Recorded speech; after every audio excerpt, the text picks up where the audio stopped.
جہنم کی آگ کی ہولناکی، صحیح مسلم کے اندر یہ حدیث موجود ہے، یؤتی بجہنم یومئذ لہا 70,000 زمام مع كل زمام 70,000 ملك يجرونها،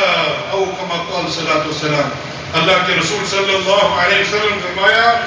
اس قیامت کے روز جہنم کو لایا جائے گا، اللہ اکبر، اور اس کی 70,000 لگام میں ہوگی، ایک لگام نہیں،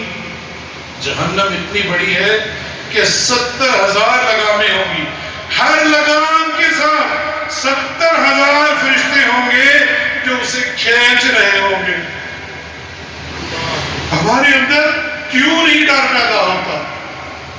ایک جہنم، 70,000 لگام، اور ایک لگام کے ساتھ 70,000 فرشتے، والعیاذ باللہ من ذلک، یا اللہ ہمیں جہنم کی آگ سے بچا۔